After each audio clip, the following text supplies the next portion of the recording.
What I'm going to do now is talk to you a little bit about where the class is going, what the content is like. And let's start. I have a few slides that I'll show you, not too many.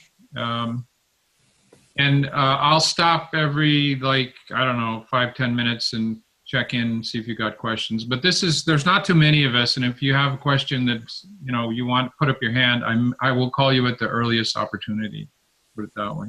I'm going to share a screen right now. All right, you should now be seeing a PowerPoint slide. Everybody with me on that? Give me signals or something here, because I can't see. Okay. All right. Unfortunately, the background on these slides disappeared. They were prettier than this before. The conference I just went to the Association for Comprehensive Energy Psychology. The theme was changing the world through personal healing. And I have a bone to pick with that. It's the same thing that bothered me about Lynn McTaggart's book, The Bond, which is all about, bonds between groups of people, because they skip families. We always seem to go from, okay, let's get ourselves personally well, and now we'll go heal the world. And it doesn't work that way. Damaged institutions create damage in families. They raise damaged children, and they grow up to damage more institutions, and it's a vicious cycle. And we cannot ignore the families. Family systems work in the old style had to get the real family members into the room, which is in many ways, I think, been its downfall. It's just much too hard to do that. And if you do get the real family members, physically in the room, they're not willing to talk for, many, many sessions to get them willing to talk. Whereas with a constellation, we can, in some sense, channel the structure of groups, human groups, on pretty much any level: organizations, ancestral families, birth families. And I'm also going to be talking to you about your own inner family, because you are a kind of coalescence or competition of personality parts. You experience them often as just different points of view sort of in your mind. But they're built on the family template. In fact, everything that goes on in all human groups is in some sense built on a family template. The templates of the main players are what determine what's going on. Anybody who's trained as a business coach will tell you that, and anybody who does organizations will tell you that.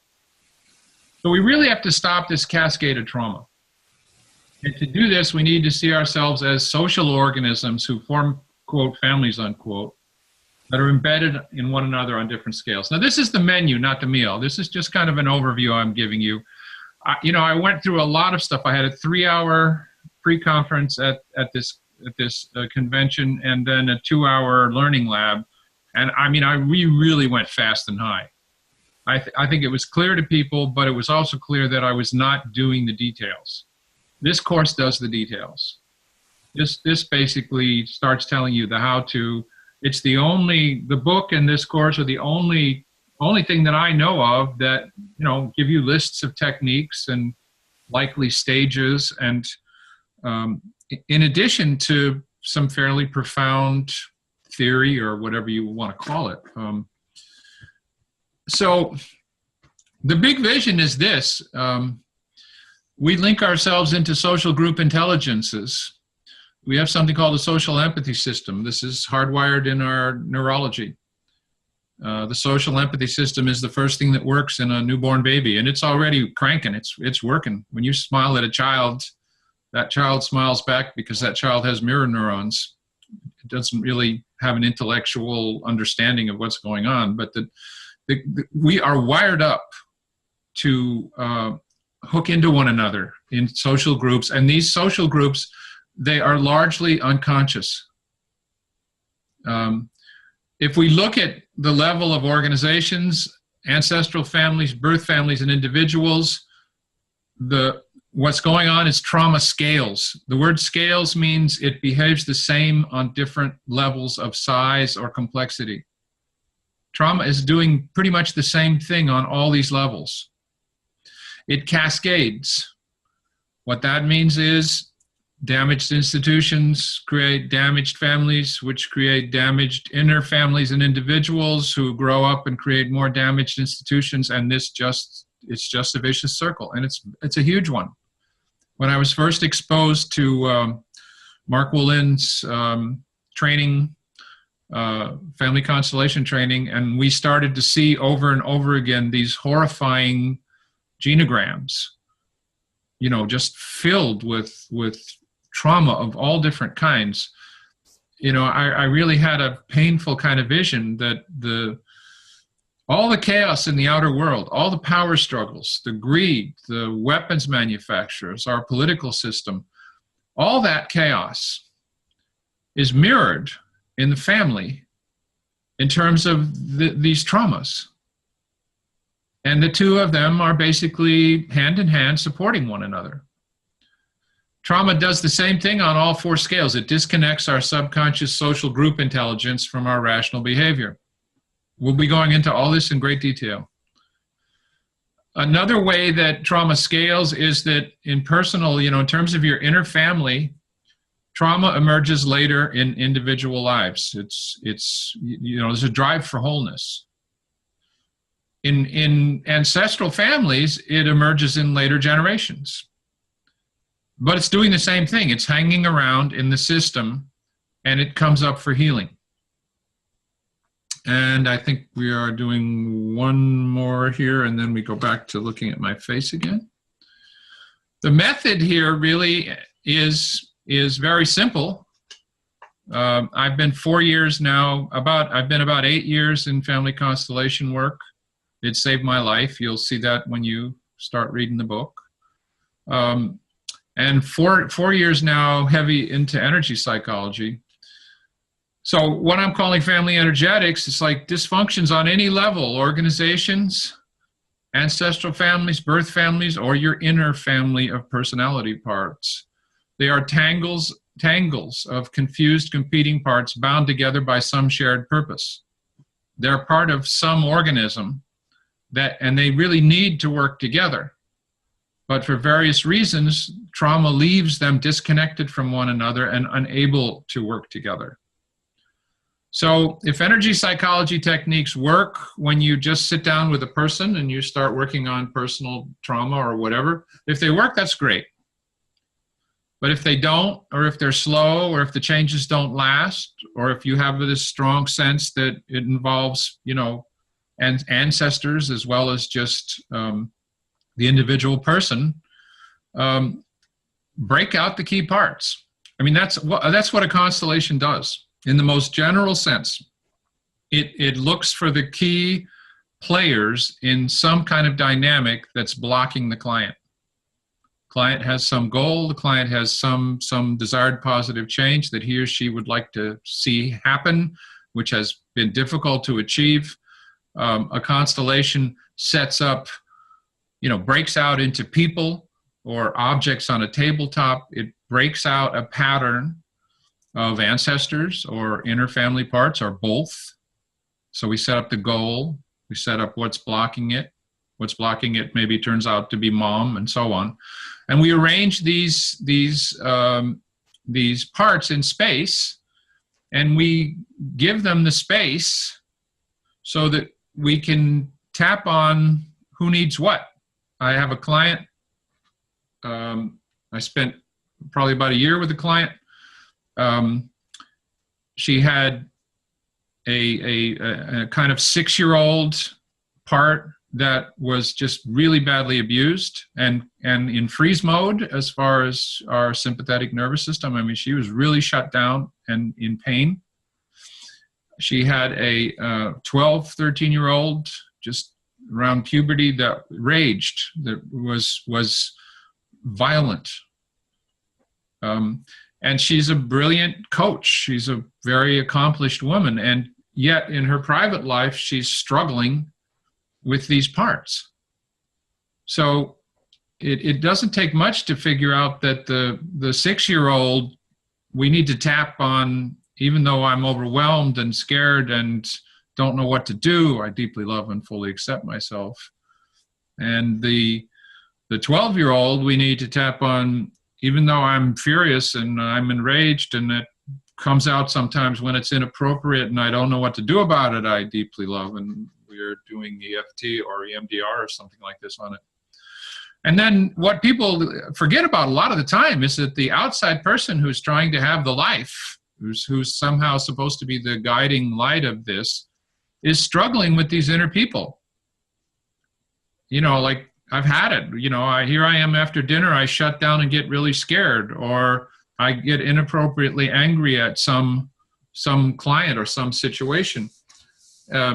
Well, if you see yourself as a single being in that situation, it's not much help. You're basically an entangled, muddled whole that can't get out of its own way. If you break the parts out, then you know that the outer self really needs to tap on, even though these two are causing me trouble, I realize I need to show them some compassion because this is what they experienced, and in some sense it's their heroic perseverance that's responsible for us being here at all.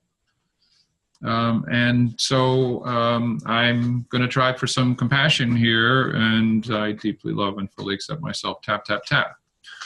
So what we're doing really is, this is a very nice way to combine energy psychology and constellations.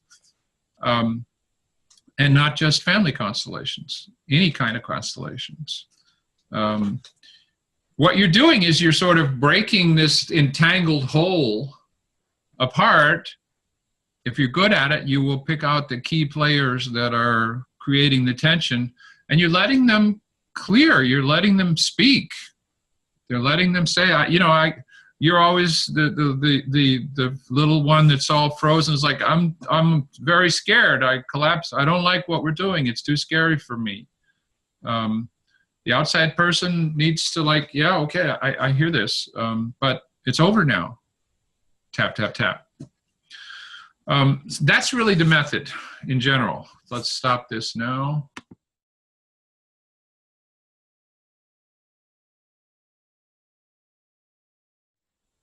But what didn't happen at ASAP at the meeting was we didn't get into a whole lot of detail about how this gets done. So what this class is about, and the one that follows it, is a lot of detail about how this gets done, and a lot of chance to see me work and also practice yourself. Okay, so if we look at the book, which is here, which again you get a PDF of, and or you can buy it on my website. It's the best place, or Amazon or Barnes and Noble. There are parts of it that are psychic and mystical, non-local, atemporal, if you will. But a lot of it, I think, is, you don't have to get woo-woo at all to understand it. We have a social empathy system. It's working. We form groups. We have what's called distributed intelligences, and I will go through this in detail. So you'll get an understanding of what the family soul is in terms of your clients or anybody who's got a kind of mainstream scientific attitude. This makes sense, all right, and it works in talking to them. And it's hard social neurobiology. I mean, it's what I give you is a little bit oversimplified, but it's pure gold. This is what, when I did that workshop at Gary's Interfaith Church, this is what we did. And I think everybody got it. Okay. Chapter 2, we will anatomize one constellation. Chapter 1, there's 6 teaching examples that you'll get to sort of see how trauma passes from one generation down to the next, what it looks like. In the second one, we will take and do one situation and really anatomize it.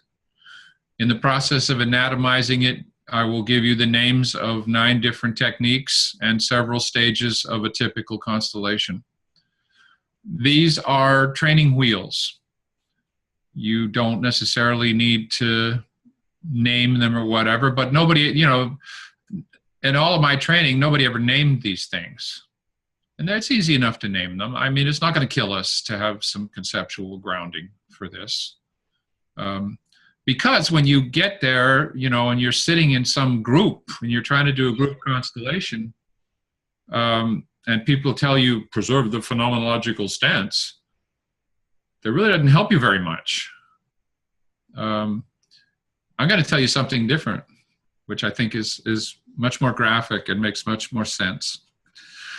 We now have a video, so instead of just using the diagrams in chapter 2, which are in the book, we've got this, the whole constellation modeled in terms of avatars in 3D space, so you'll see that. That's way beyond the diagrams. And I've also detailed other kinds of, you know, I've taken that same teaching example and detailed 2 or 3 other traumas that come from that same situation. This is way better than it was a year or 2 ago, but it was good a year or 2 ago. Chapter 3, it's called 7 Sources of, I don't know what it's called. It's called,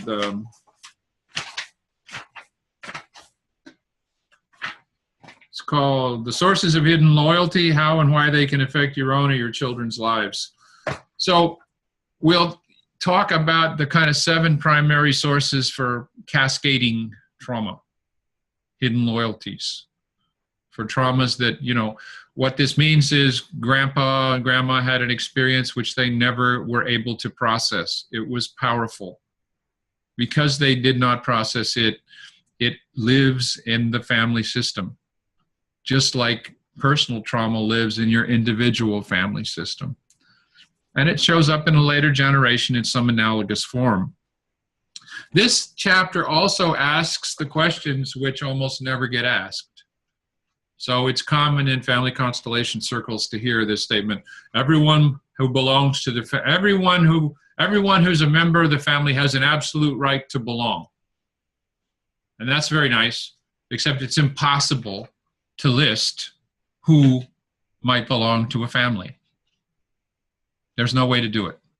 I mean, I've tried, and I'm as reductionist as you can get, and you can't do it.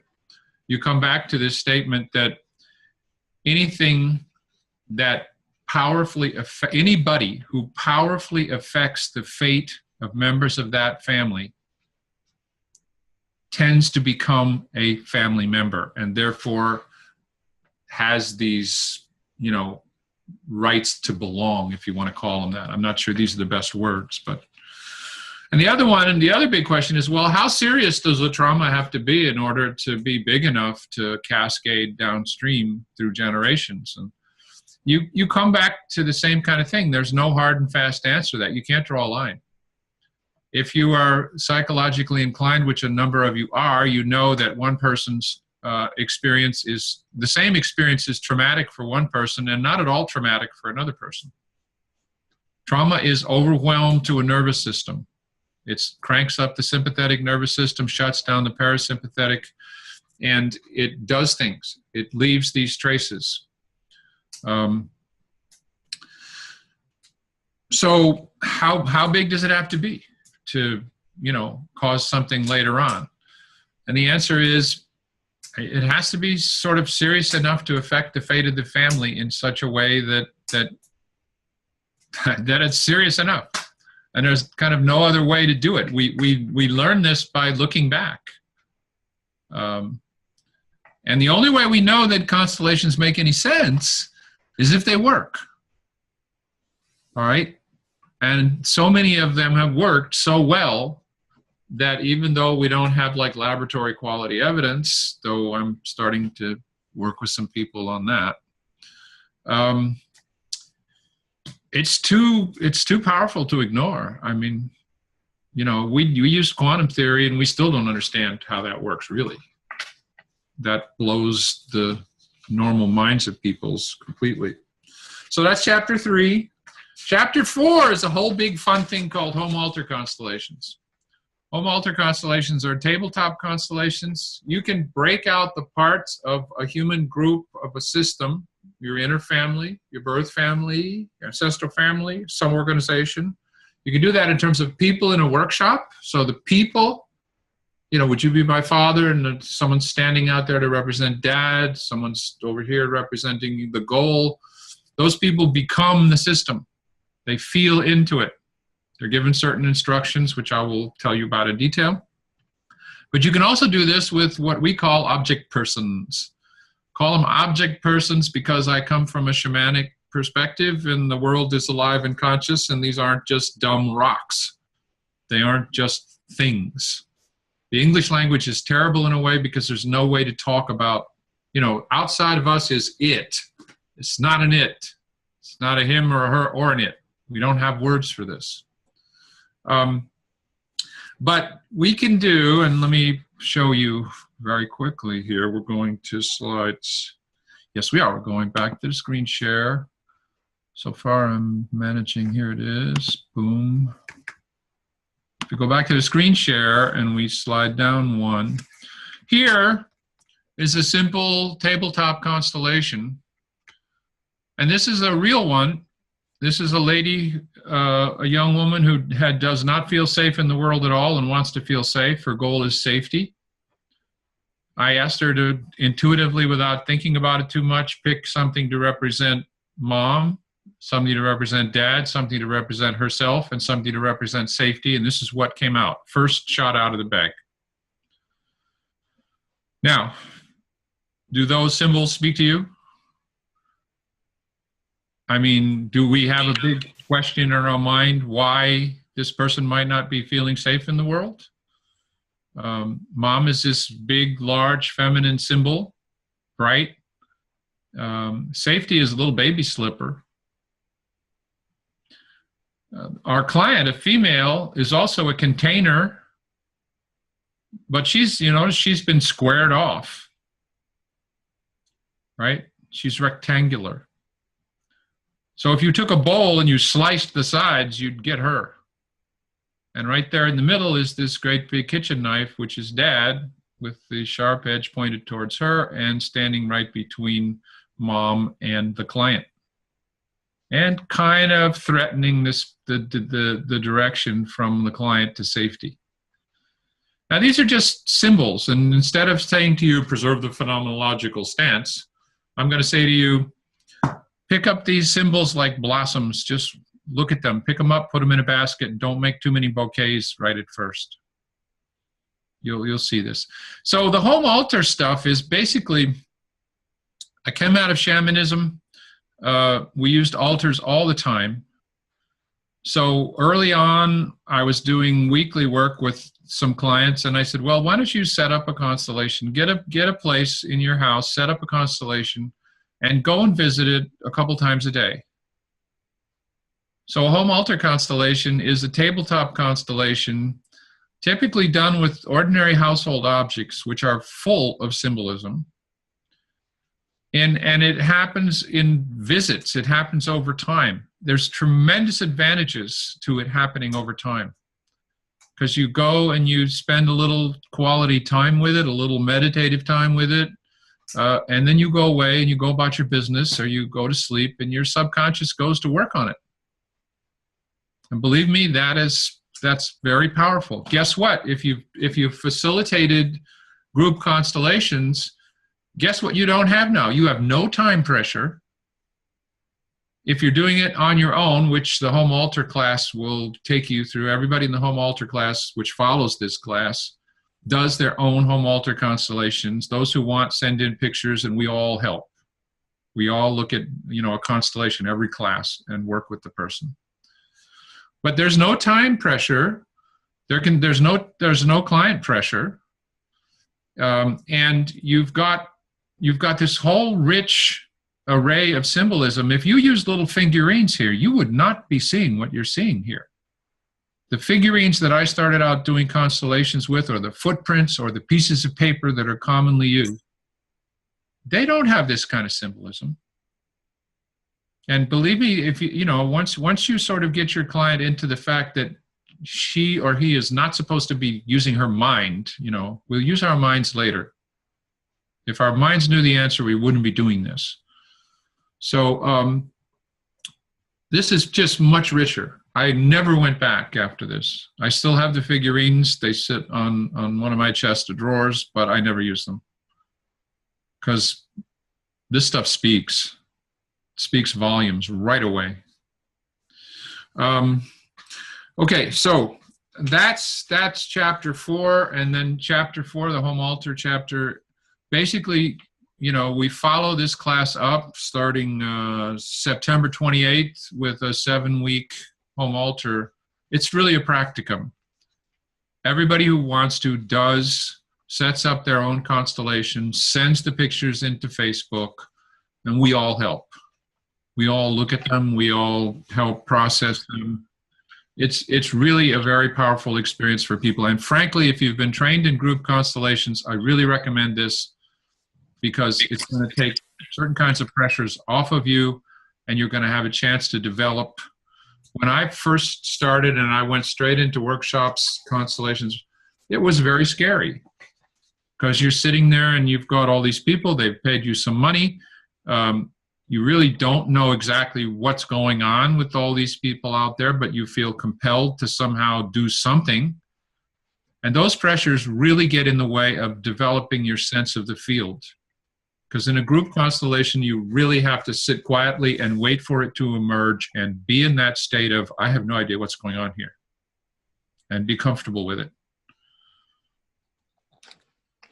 And what I'm doing while I'm sitting there is I'm just picking blossoms. I'm picking little symbolic blossoms. Well, over here, there's, this one looks this way. No, this one said that. I know the client did this. And I'm just picking blossoms, symbolic blossoms, putting them in a basket. I'm not making a lot of bouquets yet. What happens is the bouquets emerge from the basket. That's my version of the phenomenological stance. Then we go to chapter 5, which is basically about, what is healthy healthcare? What kind of facilitators should you look for or try to be in group constellations? And then we get seriously into trauma. Dan Siegel in Mindsight has this very, very lucid description of some of the neurology of trauma. You'll see I'm not going to go through this right now, but we'll go through a whole series of diagrams, little comic book diagrams like this, that give you I think an amazingly useful vision of what's going on in your nervous system with trauma, and it's one that you can explain to clients really easily. I'm not going to do that right now, but you're welcome to ask me about it. And we're going now to, let's see, I think. So the bad news, trauma is everywhere on all these levels: organizational, ancestral, birth families, families of origin, and inner families. It's everywhere. It's bad news. The really good news is we got a single root source for all our troubles. More and more mainstream professional doctors are coming around to the perspective that chronic emotional or physical suffering is not a matter of some single organ messing up. It's a matter of various parts of the emotional, spiritual body-mind. We don't have a word for that, so the spiritual, emotional body-mind, that wholeness, there are parts of it that cannot talk to one another. They cannot cooperate with one another. There'll be plenty of examples later. So the good news is we've got a single root source. More good news, it behaves similarly on all levels. It does the same thing. It disconnects the underlying social group intelligence. And we form these distributed intelligences in our families. We form them at a cocktail party. We form them at a conference. Association for Comprehensive Energy Psychology is really known for that all of us together there create a wonderfully warm, rich experience. It's unprecedented in my experience of professional conferences. It's very high quality stuff, but it's extremely welcoming and warm. That's what is called esprit de corps, right? That's that spirit, that group, underlying group is a brain. It's a distributed intelligence. It's not localized in any one of us.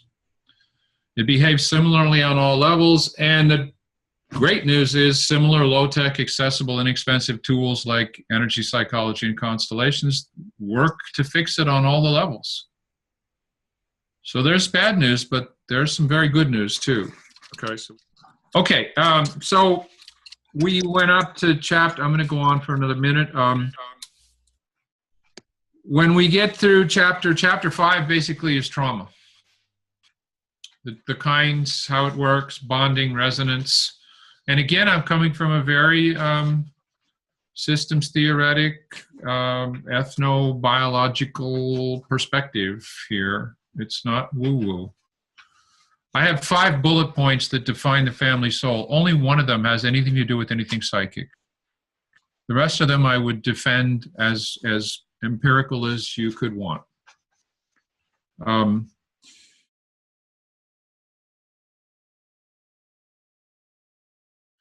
Here's a set of guidelines that I use for setting up stuff.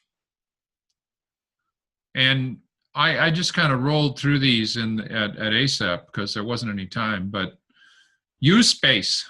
I'm going to tell you that space is intelligent. The spaces around the physical body all have meanings. Constellations would not work.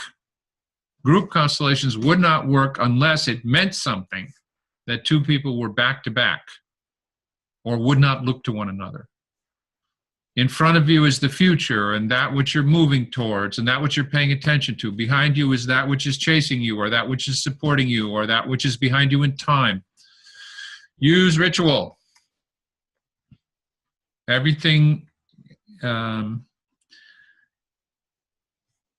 be looked at as a person. I get this from my native teachers. Everything can be looked at as a person. Fruitfully looked at as a person. My car, whatever. Address it with respect. And it will not speak to you in language, but it will interact with you in a way that provides information that is very, very useful. Very, very useful. Took me a long time to kind of get that. A lot of people in the home altar class, they set up constellations and there's no tension. You need to capture the conflict. Stay small. Don't put more players out there than, 8 or 9 is a lot. I've seen big time constellators with 13, 14 people on the floor, and it starts to get lost.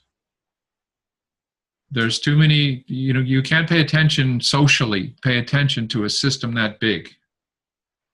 In a group constellation, you've got to keep the people around the circle involved because they're the container.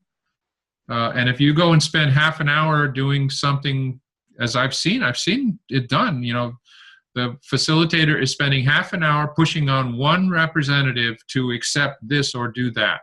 And meanwhile, the whole rest of the constellation is ignored and the group is ignored. And the energy container goes right down. Don't get too much out there. Parts are people. Essentially what you're doing is when you're doing a home altar constellation, which is just basically like Santre, right? You're playing Barbies. You're doing what a child does. You're feeling into and being the part. When you're doing a private constellation, essentially you and the client are taking turns, being this or that part of the constellation. Respect the feelings, support the emerging emotions. And this is a big one. When I first year's worth of workshops that I did, I would get to this point where I would see this immense panorama of trauma out on the floor. I'm a real mess. I would freeze up. I didn't know what the hell to do. I had no idea what to do with it. I'm like, well, I can't do anything. I don't know what to do.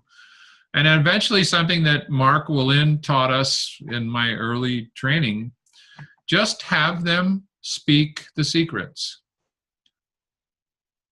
You know that this one can't look at that one because she's too mad at this one, or I couldn't mother this one because something.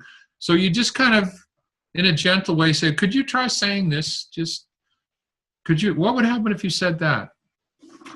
And you basically try to get all you have to do is try to get the hidden conflicts out in the open. And even if the constellation goes no further than that, you've already done a good thing. And typically that family system or organizational system will start to evolve on the inner soul level anyway already, because there's been some truth spoken. Those things which were felt but could not be said. Remember I said that trauma disconnects the subconscious social empathy stuff from the rational stuff. Those things which are felt but cannot be spoken. Speak them. It's marvelous. It's marvelous. Often the system will start to move all on its own.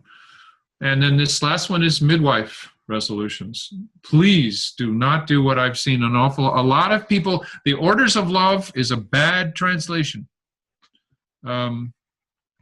It should not be orders. They are not orders. Love does not order people around. There are too many people who take this facile idea that they're going to put the system in order. I've seen a couple of big-time European facilitators come over here for workshops, and I've been in their workshops, and they put the system in order. And it doesn't matter what the representative thinks he or she is channeling or feeling from the ancestor. I'm sorry, you lose resonance. If you lose resonance with the deeper reality, you're just moving bodies around. It is highly possible to peel a person representing in a group constellation, to peel that person away from representing the ancestor. If you put enough social pressure on that person to give in. Yeah, okay, I'll do this, but I don't think the ancestor's doing it with them anymore. That you'll hear in one of my little things. It's just nudge, don't fudge. Nudge. It's okay to nudge, don't fudge. This is, we're getting now into sort of the last classes. This is a distillation of shamanism, constellations, internal family systems therapy. You can personify anything. I said that already. Space is a big deal. Spread it out in space. I'll talk to you about a guy named Lucas Dirks who's got a whole book called Social Panoramas, which is a whole version of therapy, which is based on the way that you imagine parents, friends, goals, obstacles, where you put them in space, how big they are, how, what, can you move it over here and will it stay there? He's pulled a lot of NLP stuff together with this notion of the social space around us. He's got a whole huge, rather interesting form of therapy there, which is really very related to constellations. The other one is, two more. Cultivate childlike openness. You really have to, kind of get out of your head here and play. My first experiences of psychic phenomenon in myself were that I had these weird little fantasies or weird little flashes, which I would not normally pay any attention to. And I was forced to pay attention to them in these various exercises. And a lot of them turned out to be either absolutely correct, or if I followed them, if I didn't just dismiss them, they led to stuff that was correct. And by correct, I mean it's useful, helps, it works. Last one, expect family and human groups. Inner and outer systems that have anything to do with people, families are in there.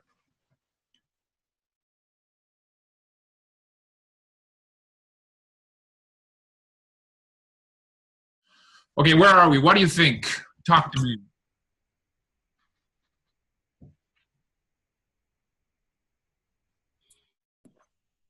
Well, I just want to apologize for my internet went down for 10 minutes, so I missed a bit in the middle. But you're forgiven. No questions? We need to raise our... raise your hand if somebody's talking, and otherwise, if nobody's talking, just talk. Go ahead, Kiram. I was just going to say thank you. It looks comprehensive and very applicable. and educative. My question is, to what extent does the course actually support us as practitioners, not just as understanding, appreciation, etc.? The application. I hear the altar stuff, Will. Yeah. And I'm wondering otherwise.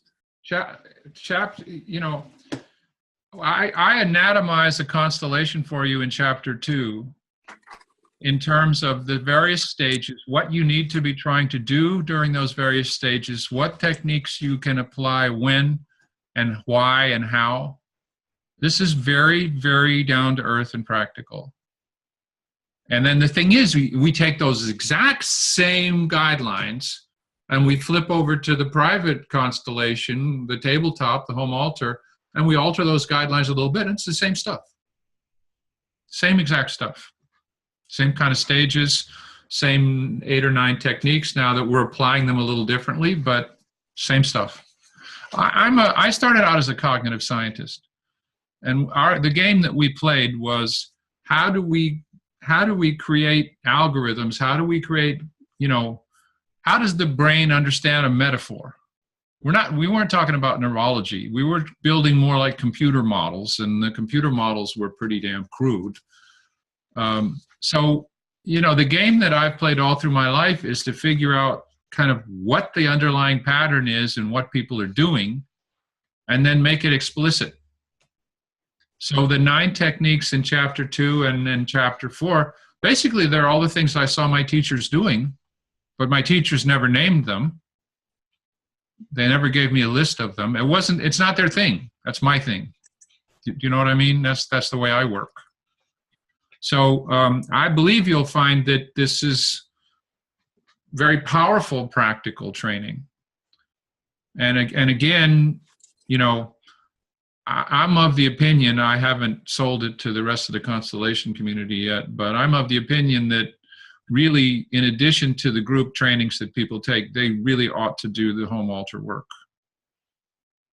It really frees you from handling a group at the beginning is just too much. Not only are you not told the techniques, all right, you're just so much of the experiential training is just like you watch a constellation, somebody does it, then you have like this little discussion afterwards about this and that and the other thing. Nobody's pointing out I did this because, or so on and so forth. So I think you'll find it's very practical, super practical. Thanks. And if you want to make a bet, we can make a bet. Let's see, where are you? What country are you in? Australia. Well, so we'd have to do a currency. So I can't bet you $10 easily, but I think you'll find it's very practical. Thank you. Who else? Talk to me. Izzy has a question. Oh, well, actually, it was more a reflection for just We'll reflect. in addition to what Michael just responded to, Karim. I mean, for me, it's kind of what I said at the beginning. Having been exposed to constellations for 11 years, and done the normal kind of training, I intuitively knew how to do constellations, but I didn't actually realize what I was doing until I did Michael's course. And so now when it just allowed me to drop so much more easily, to really be so okay with sitting with the unknown, because I knew that if there was nothing arising, I could just go to my little internal list, indoctrinated, with Michael's classes and the books, so easy to follow, and just go, okay, well, if nothing's arising, let's try this. Yeah. Let's just see, how about if we do this, how does it fit? And it just allowed me to know that although I like to think that my intuition of picking up the field is what's, primarily there in place, I had backup inside my cognitive. But if nothing was arising, then this, you could try this, you could try this, there was just all this stuff that before I mean, it was amazing doing the course that I realized how much I knew that I didn't realize that I was doing. But it just really did, for me, give me a very, very practical framework. And the metaphors just help. Anyway, I just wanted to say that. Thank you. One of the metaphors that I've started using recently is this one. These guidelines that I give you, they're like the landing gear on an airplane. They allow your intuition to take off and fly. If you have an airplane with no landing gear, it's up there, but it can't get down to earth and explain to people what the hell it's doing, and it can't, I won't pull the metaphor too far, but they're the training wheels. I expect this will train your intuition. I'm telling you, it will train your intuition. And I don't think about these techniques at all anymore, but I'm still doing them. I'm rolling through them very quickly in different ways. I have to say, having listened to you and Izzy, I also do get the feeling that it's really providing a framework, background that can integrate so that the phenomenological method can just happen much more easily. Yeah. But again, people in the United States anyway, they don't know what the hell the phenomenological method means in a way.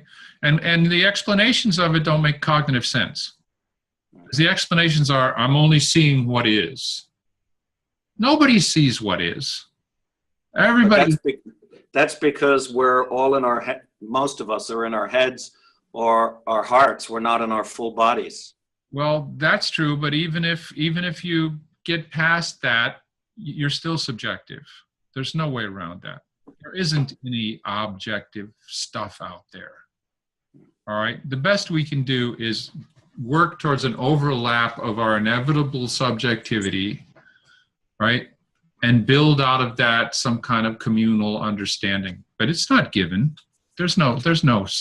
Anyway, that gets sort of philosophical. Who else? Christina has her hand up. Go ahead. So I've been doing a little happy dance over here because of the resonance of what you're speaking about with the inner parts. Because that, before I was exposed to constellations, or actually constellations, me doing it in other groups is what allowed all of my parts to really emerge safely.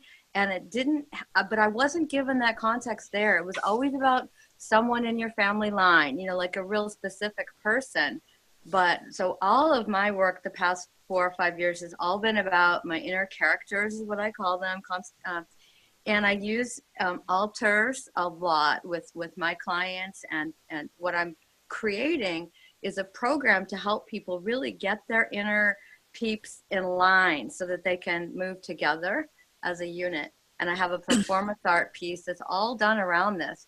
And what I'm feeling is like, wow, this feels really like it could be a very concrete way to help others really get a handle on those different beings that are competing and distracting and not allowing that flow to happen. So would you agree with me that this? Oh yeah, I'll do a happy dance too now.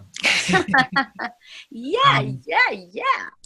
There's a book called Internal Family Systems Therapy by Richard Schwartz. I think it's Richard or Robert. Your inner parts, your inner personality parts, they are all reactions for or against the people in your birth family, in your developmental family. Mm-hmm. So a lot of times, when you start work on this inner family level, a lot of times, the part that's like one of my parts is the one that both loved dad and was beaten up by dad. Do you understand me? Yes. It's formed around my father. Yes. So I had to do certain ancestral work with my father, or I wouldn't be alive right now. Constellation saved my life. Read the prologue to the book. It's the truth. Excellent. But it just, they're all connected. They are. And I mapped after speaking with one of my teachers. I did go back and map all of my characters, and many of them are a grandfather or they definitely carry that energy of what was not allowed in them, and it's right here, right now, and it's really so helpful. So helpful to integrate them. So I work with a lot of young people, and it kind of rites of passage initiatory processes that's been primarily shamanic, but this feels like it would be a really sweet way to ground it with some science. I love that Cool. your models and visuals that really help support it and ground it. Thank you. Thank you very much. Happy dance here too.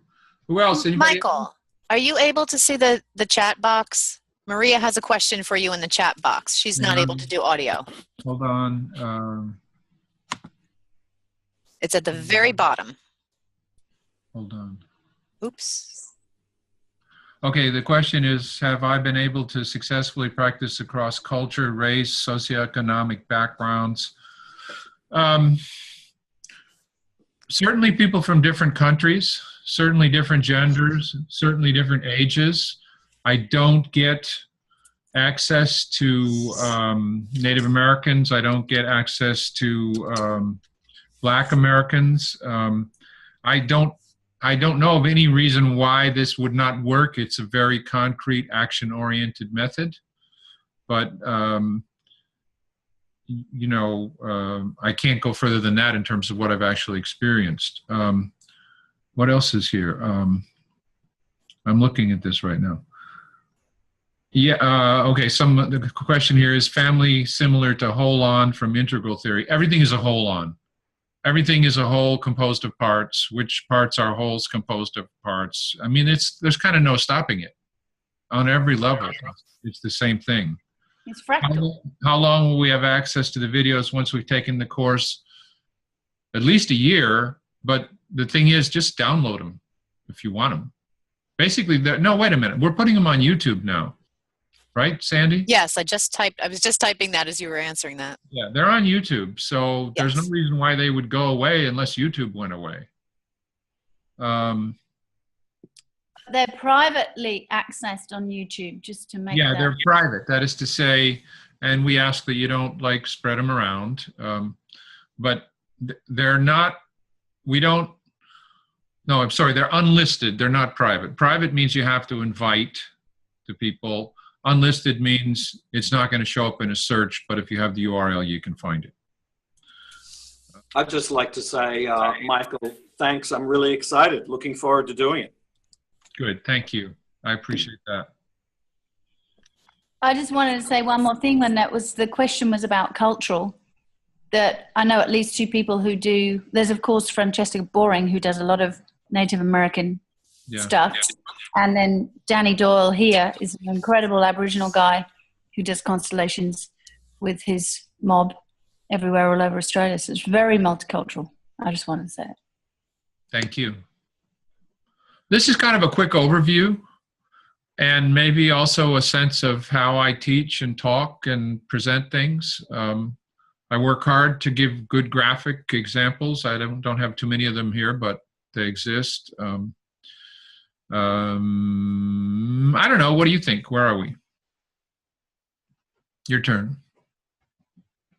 Somebody who hasn't spoken yet. Elaine has a question in the chat box. Okay. Lucas Dirks, the question is, what was the name of the person in the book I was just describing? It's Lucas Dirks, D-E-R-K-S. The book is called Social Panoramas. It's an expensive book, unfortunately. It's like $44 or something. It's real powerful. I was very impressed when I find it. I'm always out there finding these things that are relatives of constellation work. Again, a lot of this depends on what you want from me. Michael loves questions. No, I do, because they bring out stuff. They tell me what you want. They tell me what you need. Right? Yep. This is a diverse group, but It's already a very good group. You can see there's a lot of variety and there's a lot of depth here, as well as a lot of people from different parts of the world. Thank you all for being here. Look like a great group already.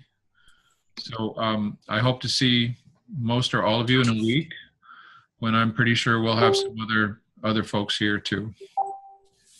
Okay? Thank you all. Hang in there. Live life. Enjoy.